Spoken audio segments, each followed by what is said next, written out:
the three things that I want to leave with you, just these three. I could do 10, I could do a whole life class. But just these three things will carry you if you let them.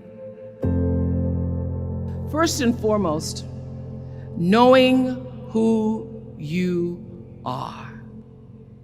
Knowing who you are. Being able to answer this question, who am I? And what do I want? Who am I really? My answer is I am God's child. I am that which is born of all that is. I am, as Pierre de Chardin said, a spiritual being having a human experience, come trailing the breath of the ancestors yet, but trailing the breath of the angels, and understanding that because I am connected to the source of all that is possible for me. That's who I am. And what do I want? I don't want to just be successful in the world. I don't want to just make a mark or have a legacy.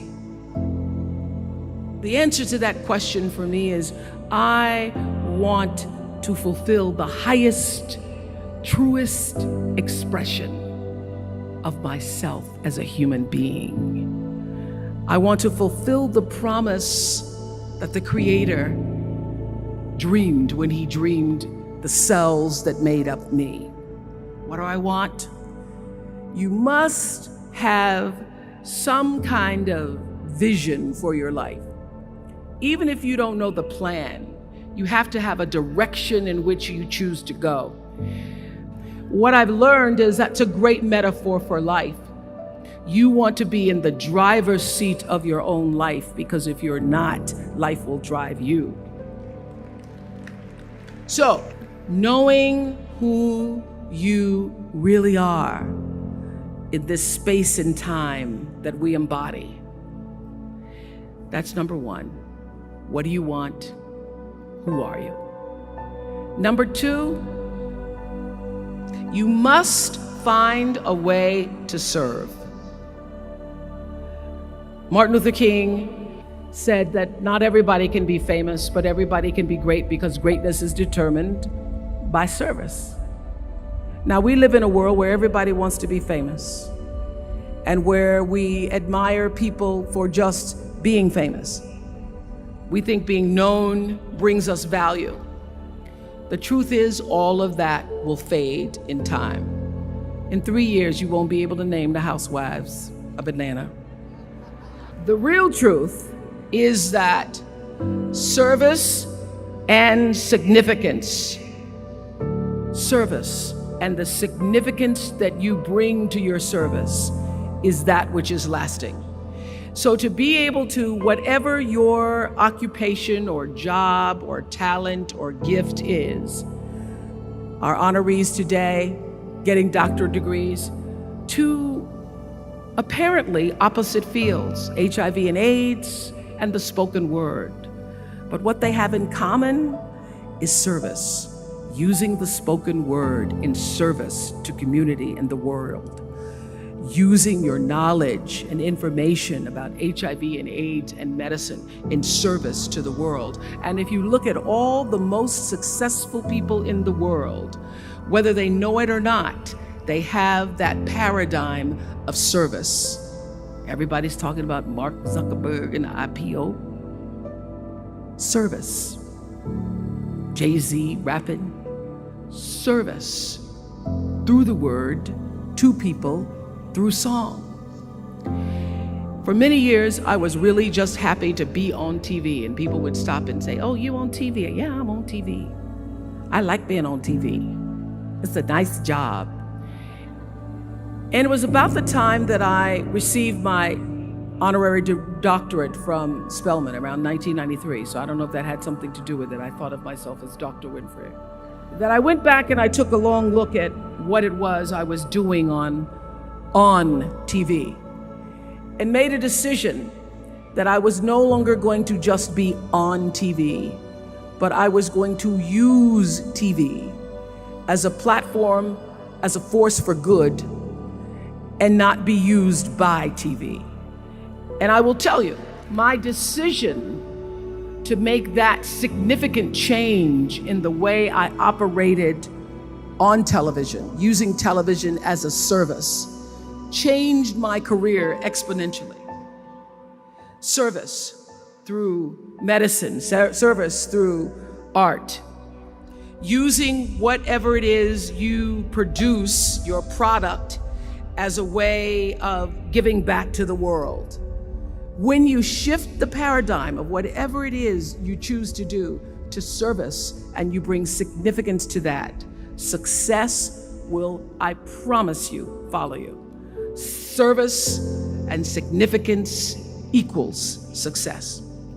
That's number 2. Number 3, it's so simple, but so hard to do. Always do the right thing. Be excellent. People notice. Think of how you notice. You go to Taco Bell, somebody gives you an extra napkin and some sauce. You notice. You want to go back to that person. Because even at Taco Bell, excellence shows itself. Be excellent. Let excellence be your brand.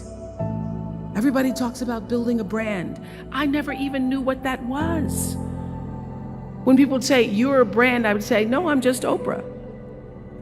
What I recognize now is that my choice to, in every way, in every example, in every experience, to do the right thing and the excellent thing is what has created the brand. And what I know is that when you are excellent, you become unforgettable. People remember you, you stand out. Regardless of what it is, you become an unforgettable woman. And that is what we all want. We want to be unforgettable and not forgettable. So doing the right thing, even when nobody knows you're doing the right thing, will always bring the right thing to you. I promise you that. Why? Because the third law of motion is always at work. For every action, there's an equal and opposite reaction. That is so true in all of our lives. You just have to do the right thing, and the right thing will follow you even when people don't support it. I remember many times on my show. There are many shows y'all never saw. And the reason you didn't see them is because I got the last vote. And I remember 2010, my team, hardest working team in television, had done this interview with a woman who turns out she was a Sunday school teacher by day and a sex addict at night. And they were like, you won't believe it. We got her going out. We got her with the men, and we get to show her, and she was willing to show us everything. I sat down with a woman for an interview that was taped. And during the process of the interview, I said, why are you doing this? And she said, oh, I want to help people. I want to tell my story and I want to help people. I said, do you have children? She says, yes, I have a 10-year-old son. I knew right then, this is never going to see the light of day. So we got off the air and I said to the lady, we are not going to air that show. And she said, why? My producer said, why? She knew she was being filmed. She knew what she was saying. She knows what I said, because her son will never get over it. Her son will never get over it. And it's not worth a rating point to me. Not worth a rating point to me to know that there's a 10-year-old boy who's destroyed because his mother went on the Oprah Winfrey show and told all her business. You do the right thing even when other people think it may not be. And oftentimes when you make a decision to do the right thing, immediately you're faced with doubt. Was that the right thing? Was that the right decision? I don't know, was that the right thing? You always know it's the right thing, when in the end, there is peace. You are rewarded by peace in knowing that you did the right thing.